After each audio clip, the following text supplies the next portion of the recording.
We'll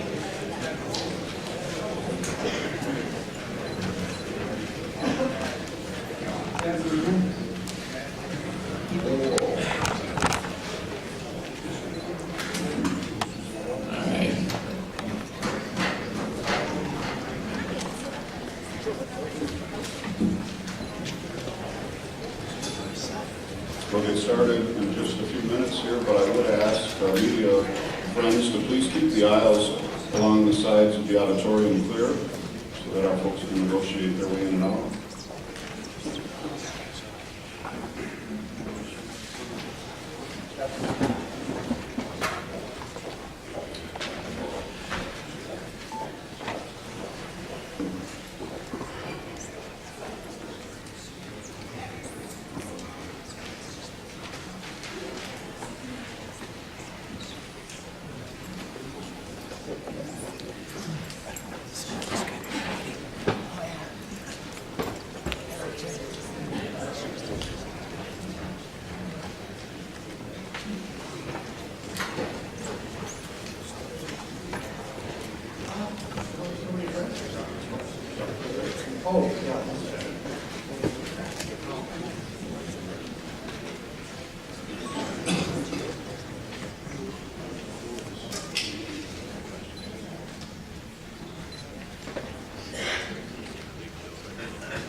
Good morning and welcome everybody. I'm Roger Woodine, Director of Policy and Education at the Duluth Area Chamber of Commerce. I'd like to welcome you to this morning's forum. Introduce my friend and fellow moderator Chuck Frederick, who's the editorial page editor from the Duluth News Tribune, our partner in presenting these forums. Some acknowledgments this morning. I'd certainly like to thank our friends at the Duluth Playhouse for allowing us the use of their facility. They've been very generous and gracious in helping us with the logistics of these forums. I'd also like to thank our friends at the Duluth Superior Area Community Foundation and their Speak Your Peace Civility Project. You were each handed a leaflet on the way in that laid out some expectations of behavior this morning. And I'd like to remind you of those expectations. Please hold your applause until the very end. I'll close us out after the final remarks from our candidates and then allow you to please express your appreciation. We won't tolerate any shouting or heckling. No disruptive behavior of any kind will be tolerated. Chuck, with that, maybe you can start us off. Thank you, Roger. I just want to mention, I've already seen you weren't allowed to bring signs into the theater. Holding up your t-shirt is like holding up a sign, and we won't tolerate that either. I hope you have another shirt on underneath, of course, but I want to welcome those watching at DuluthNewsTribune.com and My 9 on television. I welcome our candidates. I thank you so much for being here. It's a great part of the democratic process. I want to point out a woman in the front row, Chris Verica. She's our timekeeper, and she'll be the only one allowed to hold up a sign. She'll hold up signs letting you know you have 30 seconds left, a minute left to speak, and then when your time is up. And so keep an eye on her, and you've got a good sight line to her. As I mentioned, candidates' answers will be timed. Opening statements are going to be 2 minutes. There will be no rebuttals on opening statements. Questions will be 2 minutes, and then we'll offer all the candidates a chance for a 1-minute rebuttal. And then at the end, we'll have 2.5 minutes for closing. Congressman Nolan, as the incumbent, we gave you the opportunity or the option of either speaking first or having the final say at the end. You or your campaign chose to have the final say. So then to decide who is speaking first this morning, we flipped a coin. Roger and I did last week, and Mr. Sandman won the honor of speaking first at the opening here. So with that, we'll get started. We'll start with opening remarks. It's 2 minutes to kind of introduce who you are, what your top priorities are, your reasons for running, whatever you want to say for 2 minutes. And Mr. Sandman, we'll start with you, sir. Thank you. Well, first of all, thank you for being here in the debate to Playhouse. I'm Ray Skip Sandman. I'm a resident of Duluth. I've been here for 25 years. I'm a Vietnam vet, a tribal elder. And my opening remarks is that, as all of you know, that I oppose the Pauline mine up there at the copper sulfide mining. I'm for women's equal rights, debt reduction for the students and student loans, and we'll go from there. Thank you very much, Congressman. I'd like to begin by thanking the Duluth Chamber and the Duluth Tribune for getting us all together and giving everybody a chance to see the candidates and where they stand on various issues. The choice, in my judgment, in this election contest really could not be more clear. The fact is, and it's undisputable, the rich are getting richer in this country, and the poor are getting poorer, and the middle class is getting crushed. And with that, the American dream is getting crushed. And the American dream is not all about everybody making a super million or a super billion, although there's nothing wrong with that.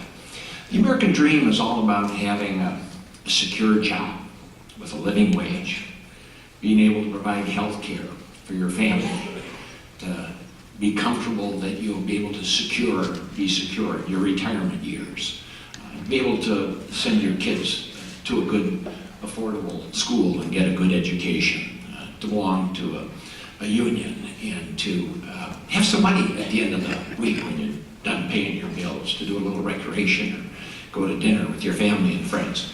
My dad once told me when I first went into public life, he said, "Son, if you just do a couple things, I'll always be proud of you. One is be honest, tell the truth. Number two," he said, "work for the working men and women in this country." He said, "Be their champion. Don't worry too much about the rich and the powerful. They do a good job of taking care of themselves." This election contest, I submit, is a question of who are you for? Our primary opponent here in this contest, Mr. Mills, has made it clear who he's for. He has said he wants more tax cuts for supermillionaires and billionaires, and yet at the same time, he opposes an increase in the minimum wage. The choice could not be more clear. If you know who you're for, you'll know who to vote for in this election contest. I thank you for the opportunity. We're going to have a spirited debate, and I assure you and promise you it will be civil. I'm looking forward to it. Thank you. Thank you, Congressman. Mr. Mills. Thank you. Thank you so much for having me here today. I'm somebody who never thought ever about running for public office. I'm the vice president of our family's company, Hills Fleet Farm. My dad and my uncle started it in 1955. It's hard work, sweat of the brow, reinvesting back in our business. As a little kid, I grew up working the business, cleaning toilets, sweeping floors, washing cars. Had just about every job there, and my current job right now is vice president. And one of the many hats you wear in a family business is, well, I should say in a family business you wear many hats. And one of those many hats I wear as vice president is looking out for our 6,000 employees. And one of those hats is plan administrator of our company's self-insured health plan. I have seen firsthand how Obamacare has affected negatively our employees and their families. And not only that, I have seen all throughout our part of Minnesota how people have been negatively impacted by it. Higher premiums, higher co-pays, higher deductibles, skinnier networks. They're paying more, they're getting less. Congressman Nolan, well, he wants a single payer model. government run. Every time government has tried to assume the control or the production of a product, good, or service, every time costs have gone up and quality has gone down. There's never been an exception to that, and anybody who's ever studied economics knows that. Also, I got outspoken about Second Amendment issues. Congressman Nolan gets back to Congress and he wants to ban semi-automatic rifles, the ones he thinks that look scary, and have the government tell us how many bullets we can have in our gun. That earned him a failing grade, an F rating from the National Rifle Association. In our family, we have something called the hunting camp doctrine. If at hunting camp you complain about something, you get the job to fix it. So that's why I'm here today, underneath the hunting camp doctrine. I've been complaining about it, so I'm off the bench, putting skin in the game, and I'm going to go to Washington. And you know what? There's a lot of things that we have to stand up for our part of Minnesota. And Congressman Nolan is wrong on so many of those issues. Thank you. Thank you all very much. We touched on some of the issues we're going to get to, but we're going to begin this debate, this candidate forum, by talking a little bit about some of the accusations that are out there, some of the ugly charges that are out there, some of the maybe negative stereotypes, and I'd like you to address those. Congressman Nolan, this isn't necessarily me talking, but they say you're as far left as the Tea Partiers are right. You're a has-been, an enemy of the Second Amendment, and you don't even know how to hold a gun safely. Sir, how do you respond to critics who say you've been wrong for the 8th District? Well, I'm not sure where to begin. There have been so many charges. So many insults, I know. Yeah. There's 191 members of the Democratic caucus, and about 100 of them are judged to be considerably more liberal than I am. So the fact is, I'm a moderate. And I do have a right-wing Tea Party on my, I guess he's on your right, okay? And on my left. And I guess I got someone probably a little more to the left than to me on my right, or your left. But I'm just not sure where to go here. But let's just take the F rating from the NRA. The NRA is primarily financed by gun manufacturers and gun salespeople, like yourself, Stuart. They're interested in primarily trying to sell guns.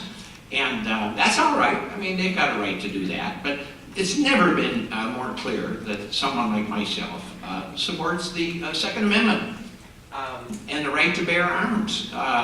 Some of my most joyful moments and memorable moments in life have been with a gun in my hand. I'm with my dad last weekend. My wife Mary and I are out duck hunting with our grandson. You know, my wife and I were married 30 years ago. First present I bought for her on her birthday, her first birthday, was a 20-gauge shotgun.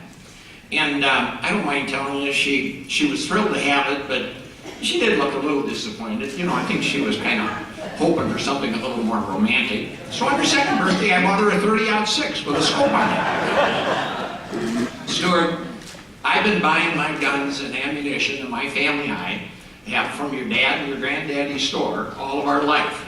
And the fact is, I support the Second Amendment for hunting, for personal protection, for sport shooting. It's a fundamental basic right. But that doesn't mean we can't have some gun safety like background checks. I mean, do you support selling guns to people who have been found to be criminally insane or terrorists or Congressman, convicted we'll felons? get to the gun issue in just a bit. Your time is up, I'm sorry to say. Mr. Mills, the knock against you, millionaire partier, doesn't know how the challenges faced by most Americans. You support tax breaks for the rich at the expense of the middle class. How do you respond to critics who say you won't work for 8th District? Well, I've worked hard all my life, and in our business, we didn't have a choice. It was something we did at a very young age. My father grew up during the Great Depression, and work was not only a necessity but a virtue. I know how to work hard, but I've also had a very joyful life. But you know, we live in a work hard, play hard part of Minnesota. And you know, if they want to pick on my hair, well, it shows that they don't want to talk about the issues. And there are things that are facing our part of Minnesota. And the issues are, it's health care, it's Obamacare, it's our Second Amendment rights, which we'll talk about later. It's the fact that Rick Nolan voted for a job-killing carbon tax, a tax on energy that would absolutely strangle our part of Minnesota economically. And it's also about the fact, and I'm endorsed by the the Farm Bureau. It's about the fact that Representative Nolan voted in favor of the waters, the EPA's waters, the U.S. rule. You know, I'd love to talk about this issue, not about my hair and the fact that my family, myself included, because a family business isn't about one person or one generation, it's about the entire family, and even family farms. That applies to family farms as well. We work hard, we reinvest back in our businesses, and that grows jobs and sustains the jobs that we have. But you know what? They want to attack a business. Again, we're not publicly traded. There's no venture capital money. There's no private equity money. It's a family business like any other. And if they want to attack me and my family for the success and the jobs that we've created, well, then that's their message. Their message is picking on my hair. I forgot to ask about your hair. Thank you for bringing it up. Mr. Sandman, you have even longer hair. Yes, I do. I think, what do you say to critics who accuse you of just being a one-issue candidate? It's all environment, anti-mining, and then that's about it.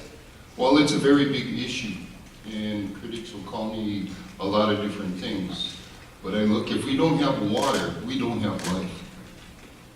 When I was a veteran in service, I had to stand up in front of a bunch of people, and I had to raise my hand. And he took that oath to protect this country from foreign and domestic.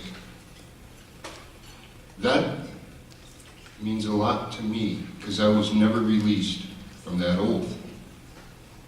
Therefore, I see what's happening up there and propose what's going to happen up there on the Iron Range as a direct attack on America. They'll come in, they'll do their processing and extracting, but then when that's done, they pack up and leave. They don't care about the people, they don't care about the mining, they don't care about the environment. We do not have the science to clean up a spill. If you look at history of that type of mining, throughout the world, there's never been a safe one. And for the life of me, I cannot understand how 200 to 500 jobs are worth our future. Once that stuff gets into the water, there's no guarantee. It'll destroy our tourism, which brings into northern Minnesota about $200 to $800 million per year. How many jobs will be lost when it leaks? How many? Doesn't matter which party you are, but we have to do the right thing. Both my opponents here say something completely different. Short term. I don't. I look for a long term. We need that here in northern Minnesota. We need someone looking after our children and after our future generations. It may not happen in our time, but 20, 30 years down the road, it will. Thank you very much, Mr. Sandman. We'll get back to the mining issue in a minute. In the meantime, I'm going to offer each of the candidates a chance for a 1-minute rebuttal, up to 1 minute if they want it, on these negative type stereotypes and their responses to it. Congressman Nolan, would you like 1 minute? Yeah, I would. Mr. Mills says there's never been a federal government program that worked. Stuart, I submit you might want to take a look at Social Security. You might want to take a look at Medicare. And I know your party platform calls for privatizing and abolishing both of them. Most people will agree they work quite well. With regard to clean air, clean water, I remember when they had to haul clean water, drinking water into Duluth because the water was so polluted. I remember when the lakes and rivers were so polluted that they were catching on fire and an acid rain was destroying our forests and lakes. I don't apologize for supporting clean water and clean air. I've got as good an environmental record as you'll find of anyone in the country, and I don't apologize for that. And as for the ACA, my goodness, people with cancer and heart disease and Parkinson's are now able to get affordable insurance because of that. People are able to keep their kids on their insurance. People are protected from bankruptcy. Women are not charged more for the same policy that a man is charged for. You really oppose those things and want to repeal all those important advancements? Of course there's things that needed to be changed in the Affordable Care Act, but it's done a lot of good for a lot of people. And I've heard you say that there are not many people who suffer those circumstances. Well, I'm here to tell you there are a lot of people who suffer those circumstances and are grateful for the Affordable Care Act. Thank you very much, Congressman. Mr. Mills, 1 minute. Yes, just to correct a couple things.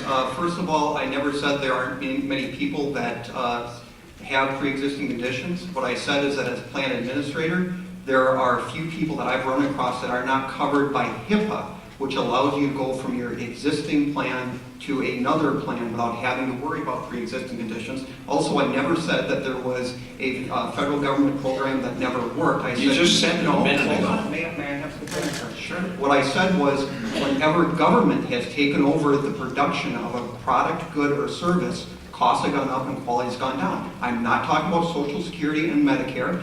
In the past, you have said that I wanted to abolish Social Security. It's absolutely not true. And you've also said that I want to turn Medicare into a voucher system. Not true. And I challenge you to substantiate those remarks without editing my words together out of context. Well, thank you for the challenge. The Libertarian Party, to which you are... Congressman, can we give Mr. Sandman a turn first, please?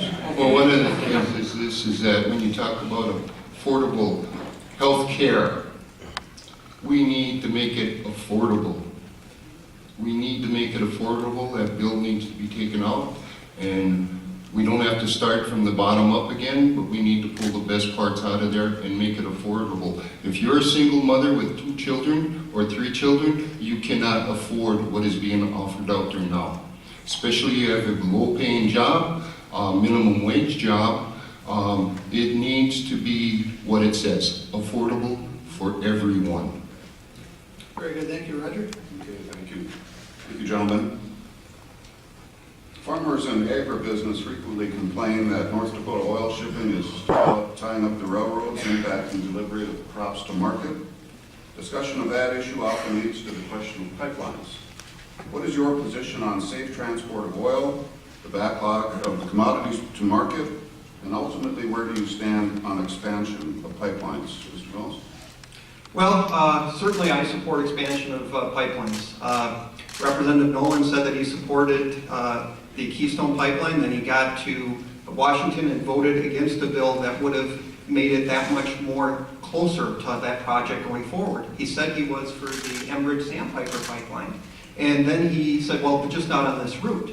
Well, if we change the route of the Enbridge Sandpiper Pipeline, what happens is you delay it by 4 to 5 years, and it costs an additional $500 million, effectively killing the project. When you take a look at the $25 million worth of tax revenue that would come into our part of Minnesota, that's $4 million a year alone for Aiken County, which sorely needs the tax revenue. And I'm endorsed by the Farm Bureau, and when I talk to those guys, you know, they have trouble getting their products to market. And, you know, because the rail cars are loaded with crude coming off of the Bakken. So, you know what, we need to go forward with the Enbridge pipeline. They can do it safely. We need to go forward with the Keystone Pipeline. Our economy depends on it. You cannot be for jobs and against the activities that create jobs. Thank you. Mr. Sandman, your opinion, position on shipping oil and pipelines? That's not a very hard decision for me because where they're proposing to put that pipeline at, it runs underneath a lot of water, underneath a lot of wetlands. And if you watch the news, there's been all kinds of toxic spills out there. Is the science safe enough? I don't know. I don't think so. I know the president just the other day, or someone, I may be wrong, talked about getting new tankers. Why not split that? Some for grain, some for farm products, some for the oil. But definitely reevaluate those routes that they're talking about. I know they need oil, but at what cost? How is it benefiting us? Mr. Mills talks about some tax revenue coming through. Will that outweigh the spill if we have to clean it up? There's some real issues and some real thought to our environment that we need to think about and start doing about. I'm proactive rather than reactive. We need to sit down at the table with the people involved and bring all these issues and concerns of the people before we make a final decision on it. But where I stand right now, no. No on that pipeline. It's just like hydraulics. You try pushing more oil through it, eventually it's going to pop somewhere. We need to look at that. Thank you. Thank you, Congressman. Well, first of all, I've taken the time to study the consequences of rail versus highway versus pipelines. And to be sure, there are problems associated with each and every one of them, and none of them are perfect. But with regard to Sandpiper and with regard to Keystone, I do in fact support both of them. But Mr. Sandman's made a couple of good points here.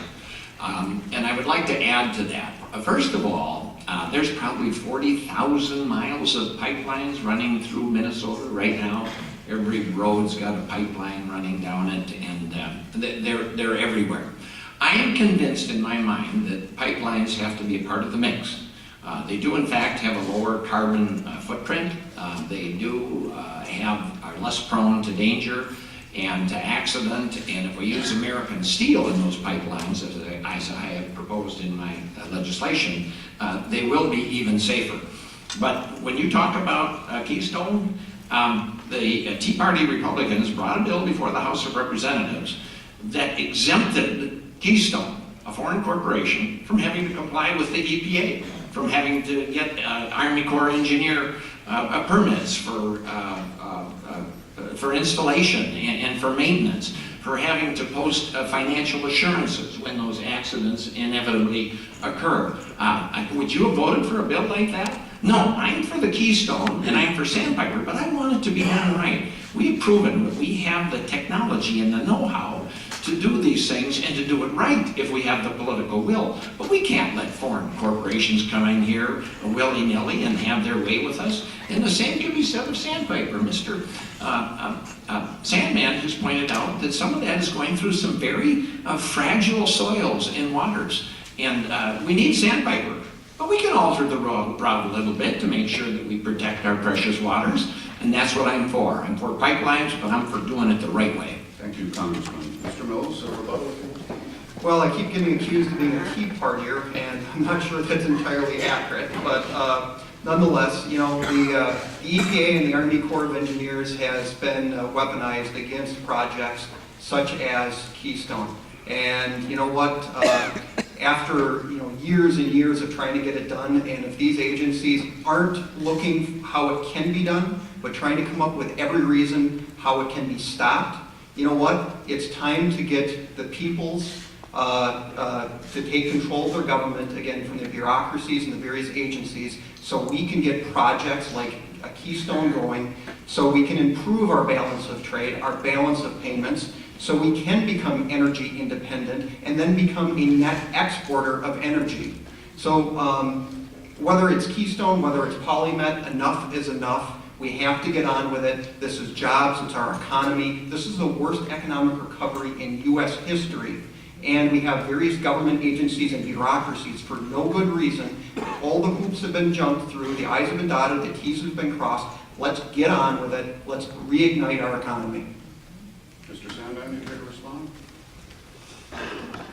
Not at this time. I mean, it doesn't make sense to me. Why endanger our wetlands for what it would bring to us?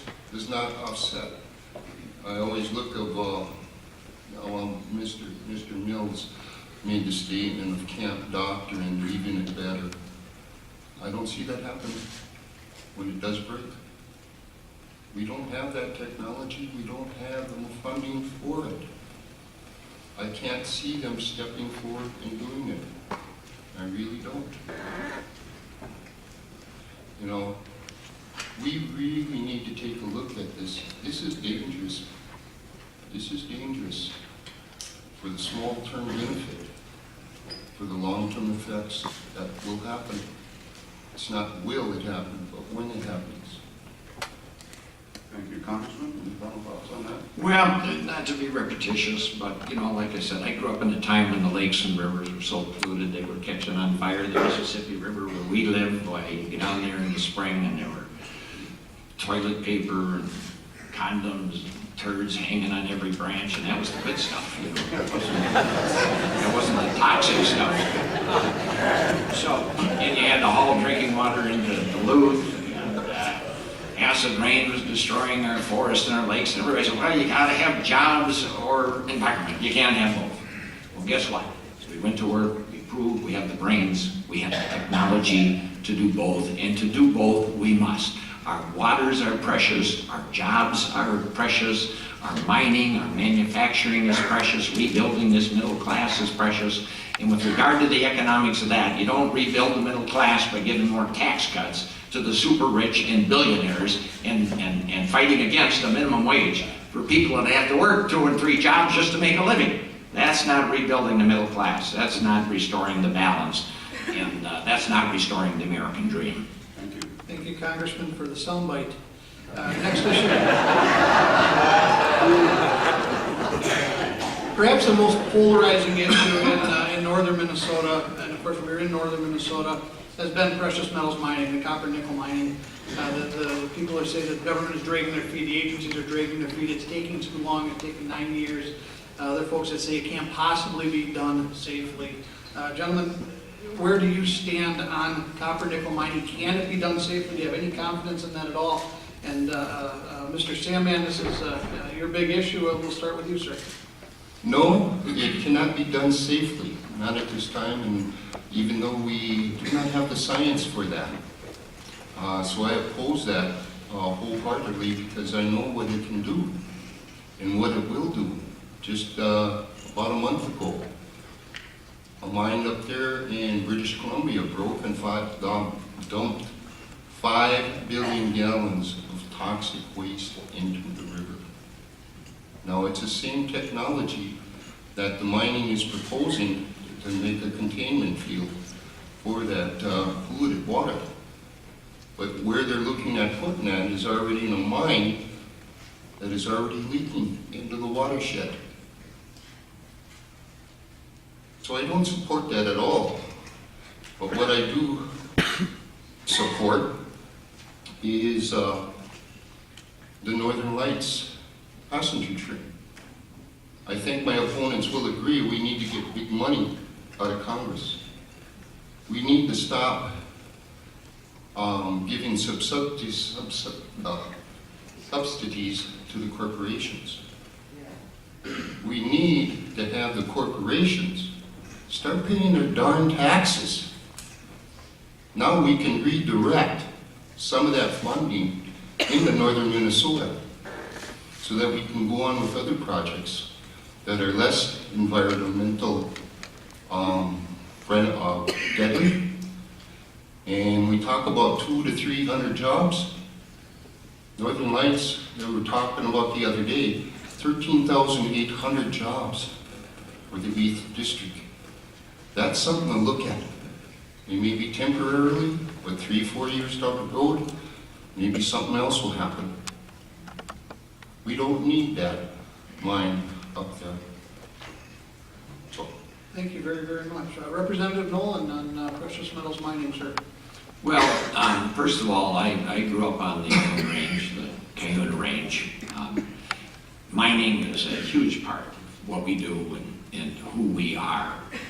Our economy that's been set up here is based on timber, taconite, tourism, Nobody enjoys the great outdoors more than we do up here. Our water, our forests, our lakes, we treasure them.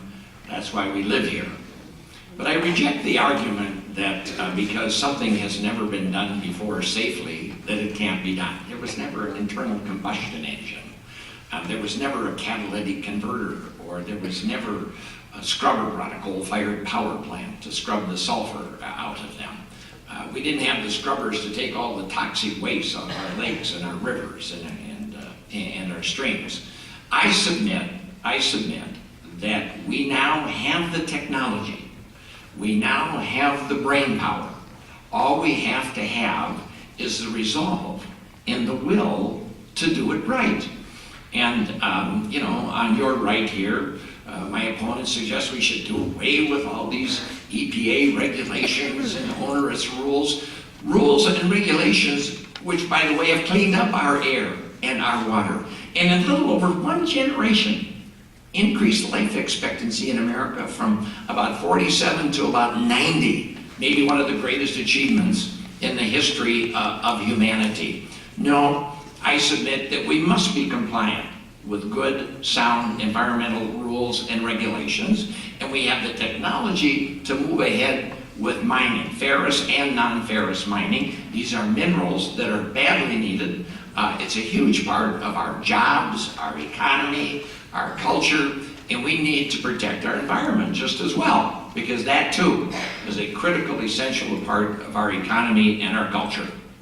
Thank you very much, Mr. Mills. Sounds like there might be some common ground here. Well, not really. You know what? I'm for it. You know what? The PolyMet it's amazingly well thought out. The science, the engineering is there. After 9 years, there's no reason why we shouldn't be going forward with it.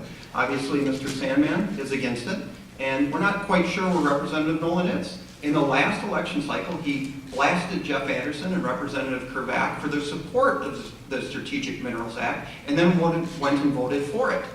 Nathan Ness in the Duluth News-Tribune had a scathing guest editorial which outlined Rick Nolan's, Representative Nolan's flip-flops. Also, most recently in September in the Duluth News-Tribune, they were talking about how he's hedging his support of PolyMet. And the Daily Cost did a scathing editorial complete with a video outlining Representative Nolan's flip-flops. So, he can say he's for it right now, but where is he going to be tomorrow? And you know, you can look, all this stuff is online. It's not really did not, did to. Just go look it up for yourself. Thank you. Thank you. 1 minute, Mr. Sandman, if you'd like. We don't have the science for cleanup when it happens. Simple as that. I look at what's happening now without the mine being there. We have the metal mercuries that are in the water, and the fish already. 1 in 10 babies here in northern Minnesota show a higher elevation of that metal in their blood. Our babies, what will happen when this happens? It's not if, it's when. It's when it happens, we're the ones that are going to suffer. Our children are the ones that's going to suffer. Your grandchildren. It won't affect us right now. But you go down 2 generations, it will. And if their record is so great, why are all the accidents happening with this type of mining around the world? It is unsafe because we cannot take care of it when it happens. Thank you. Thank you. Congressman, 1 minute, please. Well, I do support PolyMet. I have always supported PolyMet. I have always supported mining, and I have always supported doing it the right way in compliance with good, clean air, water, health, and safety standards. Now, obviously, you take issue with the standards, you take issue with the mining. My position has been consistent, it has been clear, and you can say that's being on both sides of the issue, and I would say, yeah, you're darn right it is. I am for mining, and I'm for doing it the right way. And with regard to the technology, Minnesota's been a leader in clean water technology. We make some of the best high-pressure pumps through companies like Water Engineering. We make some of the films that go into reverse osmosis. And with regard to wild rice, I've been picking wild rice all my life. I picked rice this year. And yeah, the rice where I wasn't very good either, Skip, but we got a few pounds. But you can take, and PolyMed has said, give us your standard. You want 250 parts, 10 parts, 0 parts. We'll buy the pump, we'll buy the filtration, and we'll give you whatever standard you feel is important to protect the water and protect the rice. We have the technology, we have the know-how, we just have to have the political will. Thank you very much, Mr. Mills. My rebuttal is simple. If anybody wants to know the truth about how Rick Nolan's been on each side of the issue and trying to walk the tightrope and hedge, just go to Google. Just Google it. The information's out there. The debate's over. Thank you, gentlemen. We've touched on it in some of your comments, but let's explore a little further the Affordable Care Act. It's an important issue. It keeps coming up. It has withstood dozens of challenges in Congress, it's withstood scrutiny by the Supreme Court, and it currently is the law of the land. Is it a settled issue, or in your opinion, where do we go from here? Congressman Nolan? Well, there's never a final score in politics, so I suspect it's not a settled issue. But I do like the good things that it has done. I have, in fact, probably some of our same friends here, one with Parkinson's disease and another young couple with a child with a brain tumor who were thrilled with the Affordable Care Act because they were protected from bankruptcy and they were able to get affordable insurance to provide for their family. Those are just a couple of the things that the Affordable Care Act has done that I think are most important. Now, is it the final thing? No, I've introduced a number of amendments to make some changes to it, to make it better. And yes, I do support single payer, which is exactly what Medicare is. You know, they administer the Medicare program in this country for about 3 or 4%. The private sector insurance programs administer for about 27%. And that's why, you know, practically a third of all the healthcare dollars that we spend go into administrative costs and profits for big insurance companies. We need to find a way to get universal health care that's affordable for everyone in America. There's still 40 million people that don't have insurance in America. This problem is not fixed yet. This thing is not over with. There's still a great deal more that we need to do to make sure a number of things. One is make sure everybody pays. You know, that's kind of a conservative notion, but I embrace that. Make sure that everybody's paying the same rate, because that's the fair way to do it. And make sure that everybody's got the fundamental basic coverage. That's what Medicare attempts to do, does a pretty darn good job, and that's what I propose for the American public. Other nations in this world of ours do it, and guess what? They provide health care for lower costs than what we do, and they get better results in terms of life expectancy, infant mortality, and all the rest. We can do better, and I'm committed to it. Thank you. Thank you. Mr. Mills, the Affordable Care Act? Well, first of all, what cannot continue will not continue. And as what we've seen from the Affordable Care Act so far is that costs have gone up and access has gone down. We have people that are paying higher premiums, higher co-pays, higher deductibles. They're getting less for it. Remember the promises. If you like your plan, you can keep your plan. If you like your doctor, you can keep your doctor. And everybody's going to save $2,500. Well, that's a lie, because it's a bad plan. And it will not work. I am for healthcare reform. Healthcare reform that actually brings down costs and increase access. And I'm also for the goals of the Affordable Care Act, which is making sure that people don't have to worry about pre-existing conditions, lifetime maximums, or if they have a catastrophic health condition, that they don't have to worry about where the care is coming from. However, we have to decide who we are as a people, who we are as a society. Are we a society of social safety nets and legal protections, or are we a welfare state with a government big enough to give us everything, but also big enough to take it away? So we need to strengthen social safety nets such as MSHA, Minnesota Comprehensive Health Association, which due to Obamacare is going to be closing at the end of this year. So we could have looked at that high-risk pool. Was it perfect? No. But could we have made it better? Yes. We could have worked on our social safety nets and legal protections as HIPAA, and then let the free market bring the medical economy, the inflation rate of the medical economy, in line with the inflation rate with the rest of the economy. Because we know the free market works, and we know that socialism does not work. So buying and selling insurance across state lines, tort reform, price transparency in the medical economy, and also more utilization of health savings accounts to put the power in the hands of the patient and the consumer. So it should be between the patient, the government, the insurance company, and the doctor. It should be between the patient and the doctor. We have to get back to what we stand as Americans. Thank you. Mr. Sandman, your thoughts on the Affordable Care Act? And that's just it, affordable.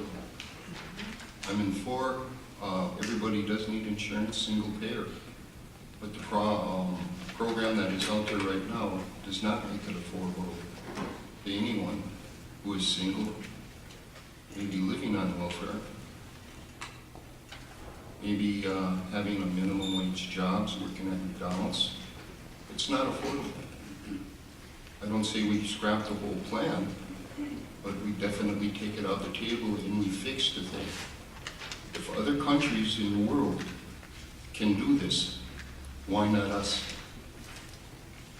We are driven so much by profit and greed, by the corporations, insurance companies, they forget about their people. And that's us. So it needs to be looked at, analyzed, scrutinized, and make it affordable, darn it. Affordable. Thank you. Congressman, the rebuttal, if you will. Well, you know, Mr. Mills now is saying he supports many of the things that are in the Affordable Care Act, but somehow you want to repeal it, talk about double speed. It's starting to, you know, smell like the barn on a warm Sunday afternoon here. The fact is, you know, you keep talking about free market, you keep talking about affordable. Why do you think we had to abandon the free market and establish Medicare? Because people couldn't afford it. That's why. And why do you think we need some changes now? Well, first of all, we got to rebuild the middle class. They can't afford anything with the minimum wages, and you oppose an increase in their minimum wages, and you find it personally offensive that the super rich millionaires and billionaires should have to pay more taxes. You know, I quite frankly find it a little personally offensive that you would want to deny a working men and women in this country a living wage. Because then they might be able to afford some health care regardless of whether it was in the private sector or the public sector. But let's not throw these slogans around about socialism and government control and taking over. We're looking for some common sense solutions here to get affordable health care to everybody in America. It's a fundamental right where I come from, and we need to rebuild this middle class so people have some income to afford a lot of things, like a home, and to afford to feed their children without having to work 2 or 3 jobs. That's what this contest is all about. Thank you. That's what this choice is all about. It's a question of who you're for. Thank you, Congressman. Mr. Mills, I suspect you have a response. Yeah, how much time? You covered a lot of ground there. First of all, you know, I've always been, he says that it's smelling like the barn, I believe. How I've talked about how I've handled healthcare reform, I've always been consistent. And again, you know, if that's your accusation, substantiate it without editing my words together out of context.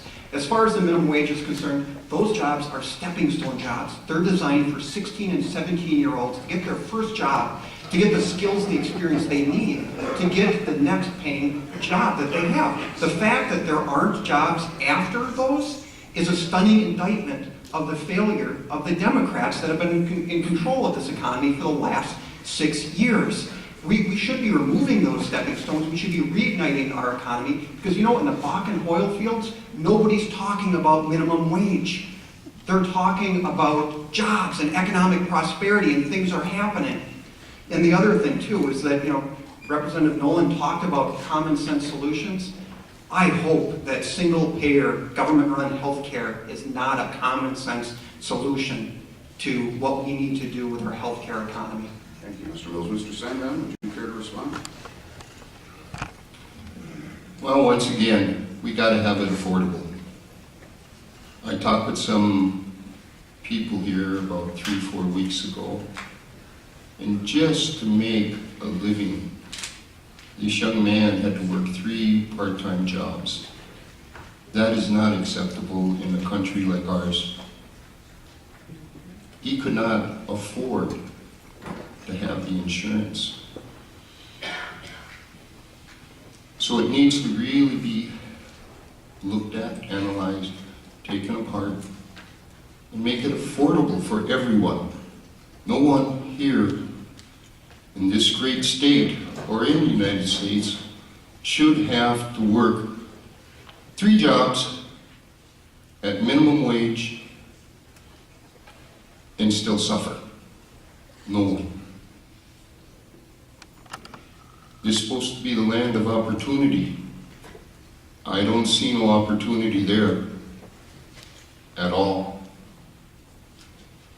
Thank you very much. Well, we couldn't possibly have this forum without talking about guns. Gentlemen, I watch your TV ads, it's like watching a hunting channel. So let's talk about guns, both in the context of the tragedies of mass shootings, but also in the context of protecting and respecting our Second Amendment rights. And Mr. Mills will begin with you.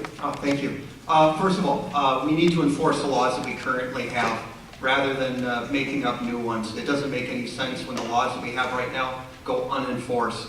But also, I'm somebody who will stand up for your Second Amendment rights.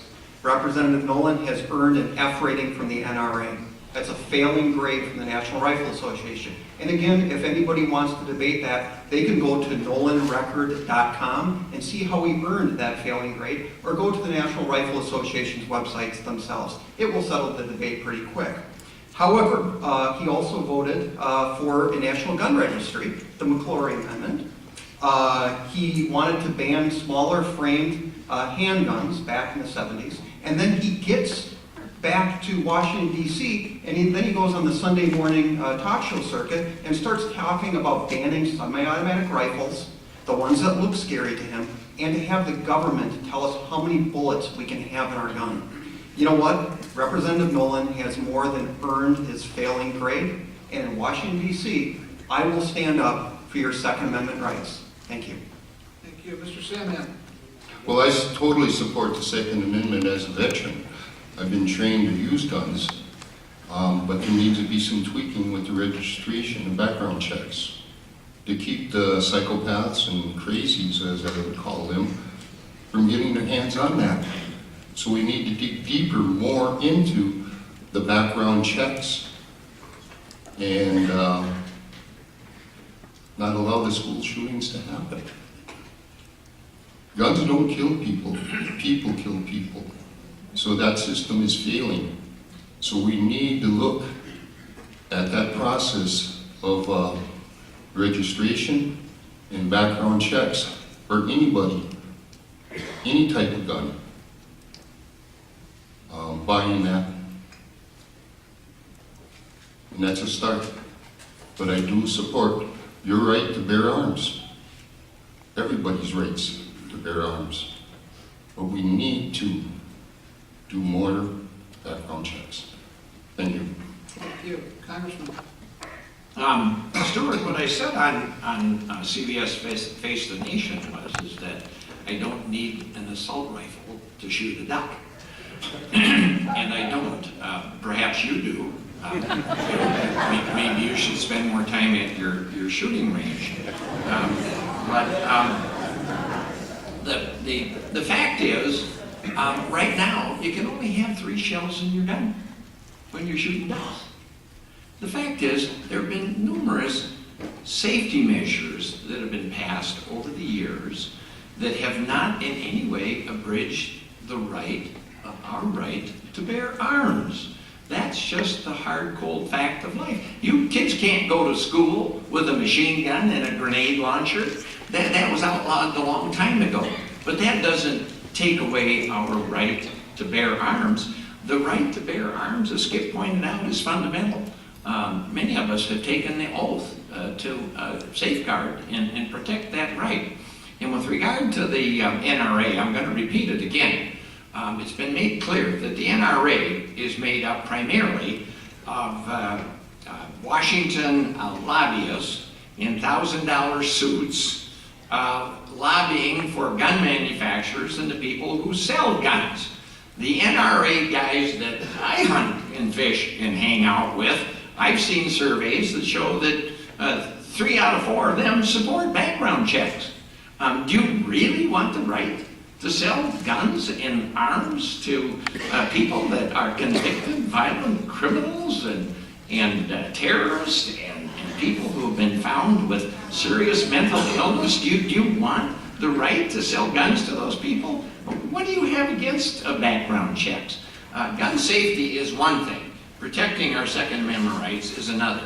And I support our Second Amendment rights. I love to hunt, I love to fish, I love to sport shoot, and my wife, quite frankly, we live in a rather remote location and glad to have some guns around for personal protection. Thank you. I'd like to remind a few members of our audience to please control themselves. Mr. Mills and Mr. Sandman and Congressman, I'll offer you 1-minute rebuttals, and maybe we could touch on reasonable gun control, which we keep hearing about. Mr. Mills? Well, first of all, I think it's way over the line to accuse me of wanting to sell guns to criminals and terrorists. We have the NICS background check right now, and again, we should follow the laws we have rather than create new ones. And I believe the exact quote that you used was, "I don't need an assault rifle to shoot a duck, and I think they should be banned." All semi-automatic rifles, that's what we're talking about, work exactly the same way, regardless of how they look. And also, you know what? I don't want the government to tell me I can only have 3 bullets in my gun. So if you want to find out how Rick Nolan earned his failing grade from the National Rifle Association, you can go to the NRA's website or to nolanrecord.com. Thank you. Thank you. Mr. Sandman, do you have anything you'd like to add, sir?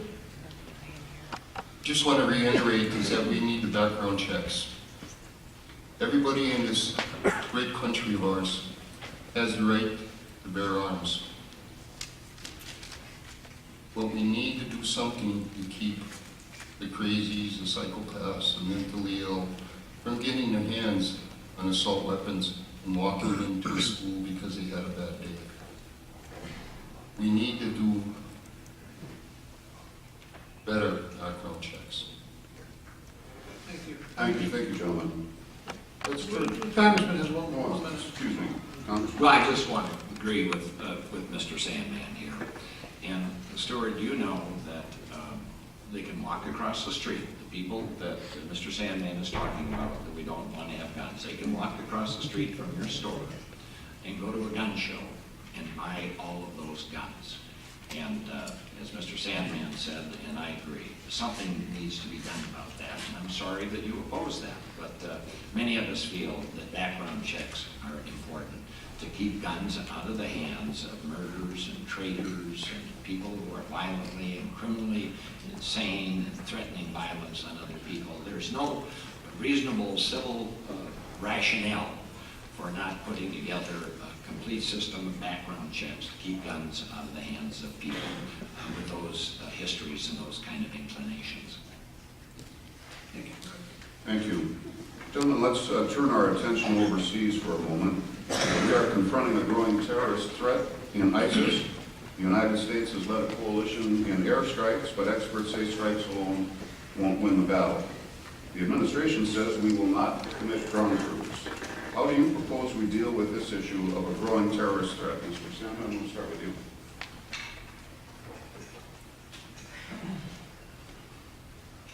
The first statement I'd like to make, America should not be the world's policeman. Our coalition forces need to step up and put their troops on the ground. I've been to war, I've seen war, and I've seen the damage it has done to our young men and women, both from the past and from the future. I served 2 tours in Vietnam, so I know what the enemy is like, how they hide. But to risk our young men and women, I don't believe the United States needs to send our ground troops in. A limited air assault, what they're doing right now, I agree with that. But we need to have Saudi Arabia step up They have the biggest air force in that region. Let them step up and start putting their troops on grounds. Let their troops face the danger. I'm sick and tired of the United States being called in to be the world's policeman. We need to step back. We need to bring our boys and girls home and let them fight it out over there. Because they have the resources, they have the funding from the United States to do that. And by God, we should step up and save our young men and women, not put their lives in danger.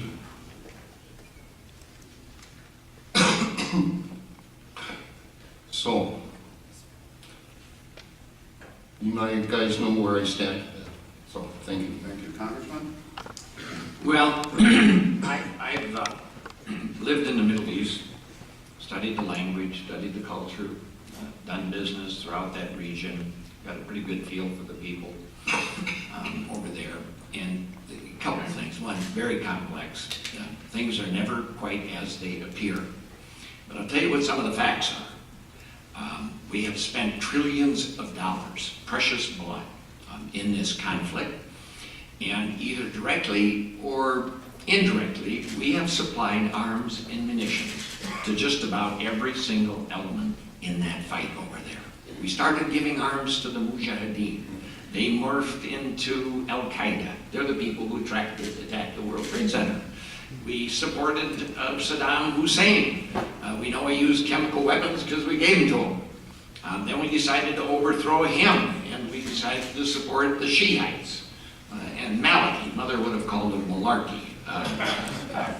We then, after they persecuted the Catholics and the Christians and the Jews, and shut down the churches and the synagogues and told them to get out of there or they had killed them, as well as the Sunnis. Then we gave money to the Sunnis.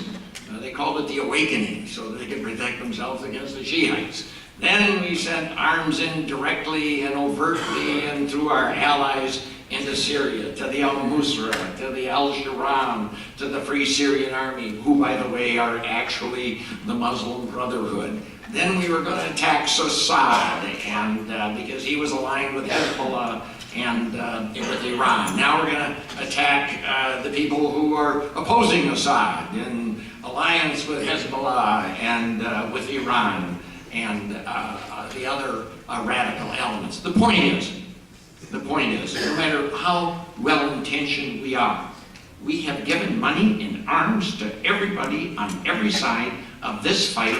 We can ill afford it. These are monies that are needed here in America for deficit reduction and for rebuilding America. Bring our troops home, get out of this conflict. It is not our fight, it is theirs. They've been in it for thousands of years, and we can ill afford to spend any more money in this conflict. Thank you, Congressman. Mr. Mills. Well, it starts with our failure to get a status of forces agreement with the Iraqi government. We very well could have gotten it. The fact that we prematurely withdrew our troops from Iraq created a vacuum. Into that vacuum was filled up by bad people doing bad things. Al-Qaeda is not on the run. They have not been decimated. What we've done is we've given them a country. We don't have a choice in this one. They have a direct stated intention of attacking Americans, attacking America and American interest abroad. And the current track that we're on is the right track because we need to leverage our air power. We need to work with our allies in the region, whether it's Saudi Arabia, whether it's Turkey. It looks like they're getting interested, and it's right in their interest to make sure that we crush the threat of ISIS, or the Kurdish Peshmerga, partnering with them, or properly vetted, the operative words is properly vetted moderates, making sure that we're able to give them the training and the arms, the logistical support, and the intelligence they need so this particular coalition can be successful at undoing our mistake of creating the vacuum. Thank you. Thank you, Mr. Mills. Mr. Sandman, would you care to respond? Well, I agree here with Mr. Nolan. We need to stop selling arms to all those people over there. We need to bring our people home. They've been fighting for how many thousands of years? supplying arms to them. We need our boys and young women home. We need to stay out and quit trying to be the world's policeman. We need to take care of what's happening here in the United States. Thank you, Congressman. I want to reiterate that we have no friends in this conflict. Inevitably, it's the arms that we send that are used against us. And even if you think it's a good idea, we can ill afford it. It's bankrupting this country. It's bankrupting our nation. Those are monies we not only need to rebuild America, those are monies that we need to protect and take care of the veterans when they come home. We have a sacred obligation to take care of veterans who have served and protected us, to serve and protect them when they come home. And I've been committed to that, and this is why we have to put an end to our involvement in this conflict. All it does is make us a target, and it prolongs the conflict, it exacerbates the violence, and it's a conflict that only the people in the Middle East can resolve among themselves. Everyone has said if we're going to resolve it, we have to put boots on the ground, we have to be there for another 25, 30, 40 years. Well, America will not be around in another 25, 30 years if we keep spending these billions and billions of dollars in nation building abroad at a time when America's bridges are falling down, our veterans are not being taken care of, and we need to use those monies and those energies for deficit reduction and rebuilding America. Thank you, Mr. Mills. Well, there's one thing in there that I agree with, and that's that we have to take care of our veterans. We haven't done a very good job with it in the past, but we have to do a better job. Everybody gave some gave all, and it's something that we just as a country have to make that a priority, that if we're going to be sending men and women abroad to fight our wars, we have to take care of them when they come home. But we don't have a choice in this. We can't bury our heads in the sand while there are people being beheaded, Americans being beheaded in the sands of the Middle East. Thank you. Thank you very much. You've all kind of hit on this issue of taxation, so let's talk a little bit about the taxation. The one side is tax the rich, rebuild the middle class. Other side charges that you're offering tax breaks to the wealthy, tax breaks to corporations that ship jobs overseas. Honestly, what approach when it comes to taxation best benefits everyday Minnesotans, and which approach more quickly fuels economic upswing? Representative Nolan, can we start with you, please? Yeah, first of all, if it's not known, it should be known that I spent the last 32 years of my life in business. I built my own business, a sawmill and a pallet factory business. I bought logs from the loggers throughout this district. I delivered pallets to the manufacturers in this district. I know what it's like to build a business from the bottom up and create jobs. I know what it's like to have to meet a payroll. I know what it's like to have to finance a business. I know what it's like to have to comply with a wide range and a myriad of government rules and regulations. And would I like not to have to be obligated to do any of that? Well, yes, of course. But it's necessary. I don't mind telling you in the sawmill business, before OSHA, there was nobody who could count to 10 on their fingers because they'd lost too many in the saws. In the Brainerd area, I remember when kids were 25 and 30 years old and their life was over for want of a little ventilation because their lungs were full of fiberglass. And now with OSHA, why, guess what? They're still making fiberglass boats and kids are able to retire.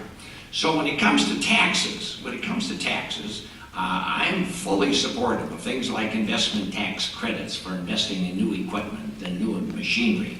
I'm fully supportive of government programs to facilitate innovation and new business starts and entrepreneurship and new business activities. The Small Business Administration, for example, something we were able to take advantage of in creating our business, which, by the way, my children own that business today, and they're doing very nicely with it, with sawmills in Emily, Minnesota, and Reamer, Minnesota, and a pallet factory, and supplying color parts, and they're doing quite well. But if we want to rebuild this middle class, we got to get away from this trickle-down theory, give more money to the super rich and the billionaires. We need to rebuild it from the bottom up. And that's why I disagree so vehemently completely with you on the need to provide more tax cuts for the super rich and your opposition to increasing the minimum wage. Beyond that, we need tax incentives to stop sending manufacturing overseas and headquarters overseas to escape taxation. It's time that the rich and the powerful who have benefited so much from the greatness of this country step up and start paying their fair share in the same way that working men and women in this country are paying more than their fair share. Thank you, Congressman. In fairness, we'll give Mr. Mills, Mr. Sandman, a minute and a half here, or 2.5, excuse me. Mr. Mills? Oh, thank you. First of all, our tax code is way too complicated. The IRS is way too powerful, and they've been weaponized against the American people. We need a flatter, fair tax code that benefits the middle class. We're talking about one deduction, automatic above the poverty line. And then we're talking one or two lower rates, and then deductions starting for charitable giving, mortgage interest, and also expenses for education. Not limited to those, but it has to be flatter, fair, it has to be budget neutral, and it has to be so simple you could fill it out on the back of a postcard and send it in, because we need a smaller IRS and a less complicated tax code. But we have to understand the economic engine of our part of Minnesota. Over 80% of all employers are small and medium-sized businesses that are taxed at the personal individual level. They're subchapter S, they're LLCs, they're sole proprietorships, they're partnerships. They pay taxes as individuals. And when they're paying a higher tax rate, 39.6%, and corporate America, Wall Street, is paying 35%, and they have armies of accountants and lawyers and CPAs, you know what? That's the reason why we have disproportionately, one of the reasons why we have disproportionately high unemployment in our part of Minnesota. You know, the numbers, for the state look good, but when we start picking apart what's happening in the 8th district, the Iron Range has 64% higher unemployment than the rest of the state. Brainerd and Grand Rapids in the last several months have topped out above 10% unemployment. And in Bemidji, yes, the outskirts of Bemidji are part of this district. They have topped out at above in the last several months, 10%. But that's not the real numbers there.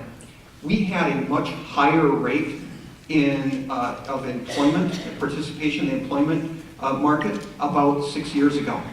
Thousands of our friends and neighbors have given up looking for work altogether, and we have underemployment.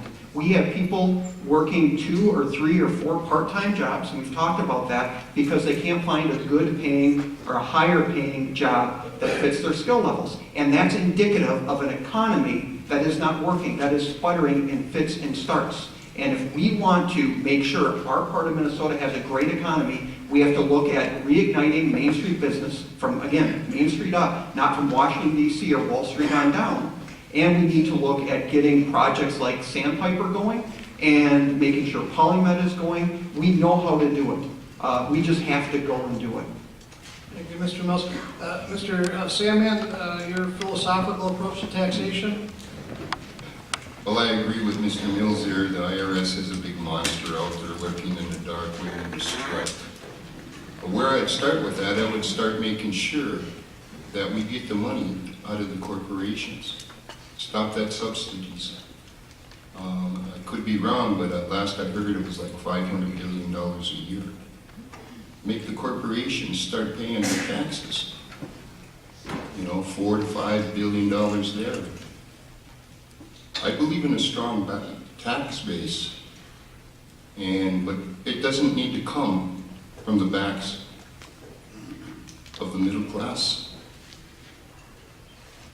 It doesn't need to come that way. We need to start looking at the top.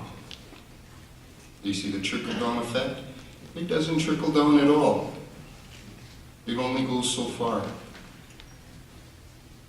So when you talk about taxes, yeah, we need a flat tax rate that is fair for everyone.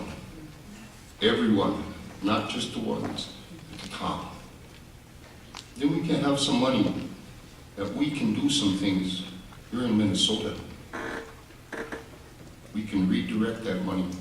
If I'm elected, a I'll do the best I can to redirect that money. We need to get the money out of government. We need to put it in the pockets of the people. That's you, my friends. That's you. Thank you. Thank you. Congressman Nolan, one more minute on taxation, if you'd like. Well, a couple of things. Stuart, a lot of people like to talk about the tax rates of 38% and 35%. Let's talk about reality. Recent tax study here in Minnesota found that the average person making $1 million or more is paying an effective rate of 13%, not 35 or 38%. And the average person making $30,000 to $50,000 a year is paying 31%. So the one who made $1 million has only got $870,000 left to get by on for the year, and the person making $30,000 has only got $20,000 left to get by on for the year. Stuart, you made more money with the salary that your family pays you sitting here in an hour and a half than the minimum wage earner will make in a week. One of your fellow employees came up to me, said that he did the math and he found out he'd have to work for your company for 33 years to make what your family pays you in a year. The fact is, the rich are getting richer, the poor are getting poorer, and the tax policies are exacerbating and accelerating that, and in no small part responsible for that. And nobody is for penalizing the rich. On the contrary, we just want the rich and the powerful to pay their fair share. And we reject this trickle-down theory of economics. We support increasing minimum wages and living wages and rebuilding the middle class, because that's how you rebuild the promise of America. Mr. Mills, I assume you want to respond to that? Well, yes. At the very beginning, Representative Nolan was making a great case for tax reform. But then he started talking about our family's business. And yes, we have been successful. We do make a profit. That's the purpose of business. And whether it is through profit or whether it is through your paycheck, anybody who is in business knows that that's an opportunity to reinvest back in your business, to sustain the jobs you currently have, and to create new ones. And that's our business model. That is Fleet Farm's business model. We work hard, sweat of our brow. Sometimes we have calluses on our hands. They may get a little bit bloody at times. But then at the end of the day, we hope to make a profit and to pay ourselves good wages. But that's an opportunity to reinvest back in our business, and that is our entire business model. Again, we're not publicly traded. There's no venture capital money. There's no private equity money. What we've been able to do is make sure we're able to grow our business off of our own profits and off of our own wages and reinvesting those back in our business, and we make no apologies for it.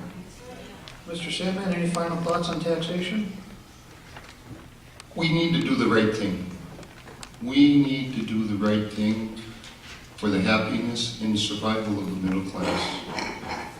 We need to get that money out of those corporations and have them start paying their fair share. Then we can look at funding some of our social programs that are out there. We need to start with the rich and bring it down. We pay enough taxes already. We don't need to burden ourselves with any more. Just having it be fair. Having it be fair for everyone. Thank you, gentlemen. In respect of our time this morning, I think we have time for one more question, and then we'll go to closing comments. So let's talk about Social Security, Medicare, and Medicaid, all designed to provide for a social safety net, if you will. But most would agree that that net is fraying with each passing year of inaction by Congress. What would you propose be done to begin to address the problems that we know are coming? Mr. Mills? Well, first of all, actually you set that question up perfectly. A promise made is a promise kept, and we have to keep our promises to our seniors. But also we have to be cognizant of those programs are going to reach insolvency in circa 2034. That's in about 20 years. And after identifying the problem, we have to come together on a bipartisan solution, because we don't need to do to Social Security and Medicaid what the Democrat Party has done to America with Obamacare.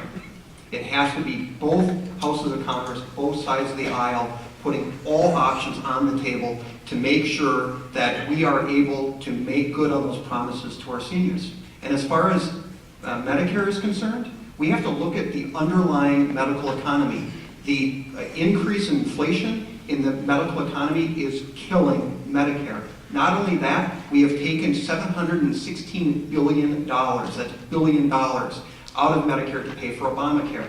And if anybody thinks that's a phony accounting number, or that somehow that went to benefit Medicare, you can talk to the people in the home health care industry. They've had about $50 billion taken out of the Medicare home health care, and we have seniors that are depending on that. We need to put that $716 billion back into Medicare, because those are real cuts, regardless of what anybody tells you. Thank you. Thank you, Mr. Wills. Mr. Sandman, your thoughts on Social Security, Medicare, Medicaid? We need to put the money back in, but we also need to change that thought that is in Washington, where they consider Social Security an entitlement. We, the workers, built that fund up. And by God, just because you're sitting in Washington, that's our money. That's our money that belongs to us for when we get older. Medicare is the same way. They sound good, but if they're an open door for a bank robber, it's going to bankrupt all of us. So we need to do the right things. We need to put the money back. Social Security is not an entitlement program. And we need to let all our representatives in Washington, the Senate, say, no, enough is enough. Thank you. Thank you. Congressman Nolan? Yeah, first of all, I want to reemphasize something Mr. Sandman has just said here, and that is Social Security and Medicare are not entitlements. They are earned benefits that people started paying for the first hour, the first day, the first month that they ever went to work, with the hope and the expectation that they would live long enough someday to enjoy the benefits. And the fact is that nothing has done more to lift more people out of poverty, maybe in the history of the world, than Social Security. Nothing has done more to extend the lives of our senior citizens than having access for all through Medicare, a single-payer system, by the way, Stu. The fact is that Social Security's got a $2 trillion surplus in it. And in the absolute worst case, and that's based on projections, we don't know what it'll actually be, but it's good for 20 or 30 years, and experts, actuaries say that if we just lifted the cap on the amount that people have to pay their Social Security taxes on, and make millionaires and billionaires pay the same rate that working men and women pay, why we would make Social Security secure ad infinitum. And you're talking about keeping all options on the table when your own political party that you choose to caucus with has called for the privatization and turning Social Security over to Wall Street. I will oppose that with all my might and all my strength. And you're talking about, in the same case with Medicare, taking and turning that back over to the insurance companies, where 1/3 of all of our health dollars go into a big insurance company profits and senseless, costly administration. No. There are ways that we can reduce health care costs, and there are ways that we can protect Social Security and Medicare without turning Social Security over to Wall Street, and without turning Medicare over to the insurance industry. We had that once upon a time. And if you think costs are bad under the Affordable Care Act, you better go back and read how vastly accelerating the cost of insurance were under the so-called free market system that you embrace. They were much worse. And we've got to fix it, we've got to improve it, we've got to keep moving forward. We have to protect Social Security and Medicare. Thank you. Mr. Miller? First of all, yes, there have been some Republicans that have advanced different ideas, but those are not me. And so for Representative Nolan to attempt to put words in my mouth because somebody somewhere in the Republican Party advanced one idea, you know what? I can only state what I believe and what I will stand for in Washington. You're the one who said all options are on the table. They're not for me. No, that's quite all right. Anyways, can I start over? That was rude, but it's understandable. Okay. Basically, I don't want anybody to put words in my mouth because I want to stand for what I stand for and what I will stand for you in Washington, D.C. And I believe in preserving and protecting Social Security and Medicare. But we have to be cognizant of the fact that these programs have a date of insolvency, and we can't just keep kicking the can down the road. Thank you. Thank you, Mr. Sandman. Well, I was kind of enjoying the argument here.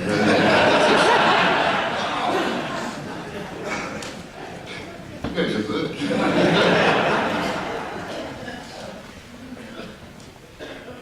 We need to, it's not an entitlement program, and people need to realize that in Washington. We need to have that affordable, and all the things we talked about here tonight come back to the middle class people.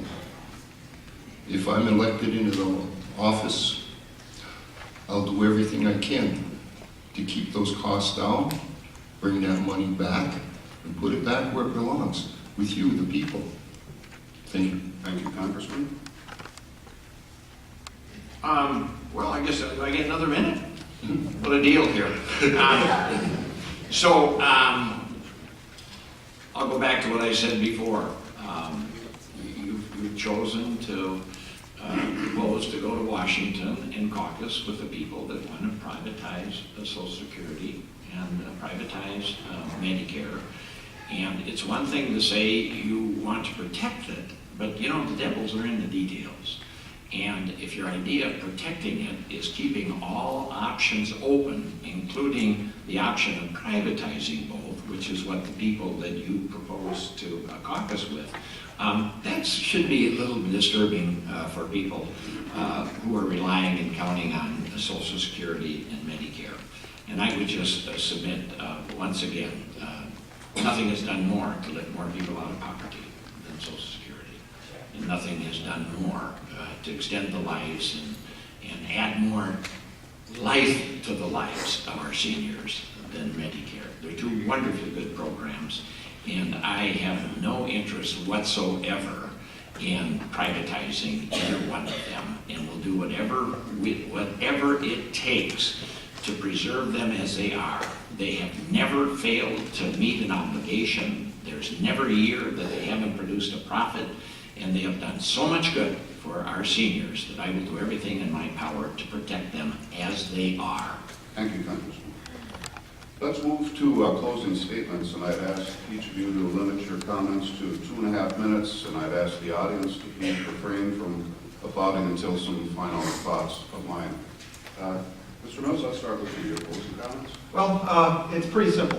We've heard a lot here today, and the question is, who is better to represent our ideals and our priorities in Washington, D.C.? Somebody who voted with Obama approximately 90% of the time, somebody who is F-rated by the NRA, somebody, we didn't touch on it a whole lot, but somebody who actually voted for an energy tax, a carbon tax, that would strangle the economy of our part of Minnesota. The number one cost of production, the number in expense in mining is energy.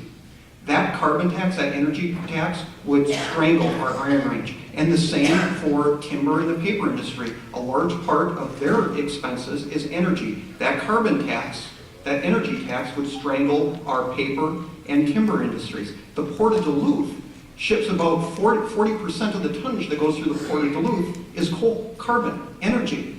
That would strangle our part of Minnesota, causing us to pay more at the pump and causing us to pay more in our home energy bills.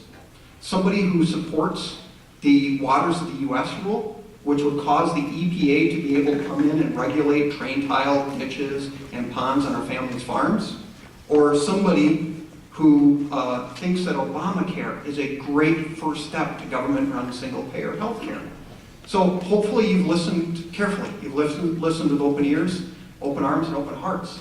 And I look forward to your vote and representing you in Washington, D.C., because I truly believe, based on what we talked about here, is that I best represent the values and the priorities of this district, and I look forward to going to Washington, D.C. to serve you. Thank you. Thank you. Mr. Sandman, your final thoughts? I'm a common person. and I use common sense. If I'm elected, I can walk between both parties. I'm not stuck in the party mode, rather it be Republican or Democrat. I care about you and doing the right things, lowering taxes, student debt, jobs, environment. Number one is environment with me. There's a lot of talk out there that the corporations and the powers that be don't care about the environment or the people. They are fed by greed. They don't care about you. The parties, I believe, don't care about you. It's about control and power. I care about you. I care about your grandchildren and their right to life. When I'm elected, I will make my voice heard. And I'll do the best that I can for you. For you're the ones that put me in power. You're the ones that put me in the office. And your voice will not go unheard. So vote for me, November 4th. Thank you. Thank you. Congressman Nolan.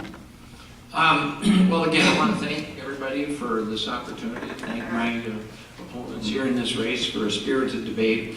It should be pretty clear by this point what the choice is and who you're for. One other little element I'd just like to add to it is, and that is the question of who can get things done in Washington as well. Independent groups rated yours truly in the upper 10% of people who were able to introduce legislation and effectively get it passed into law. Believe me, as a freshman in a Tea Party Republican-dominated House of Representatives, that is no easy task. Time magazine cited my leadership for keeping us out of the war in the Middle East. I sponsored an amendment on the floor of the House to knock $89 billion out of the Afghan Reconstruction Fund. Why? Because we need that money back home for deficit reduction in rebuilding America. That's enough money to finance the state of Minnesota for several years and still fund our schools, our roads, our bridges. I helped write the Farm Bill, helped write the Water Resources Bill, I sponsored a bill to make it streamline the regulations for manufacturers like Cirrus, creating all kinds of good jobs.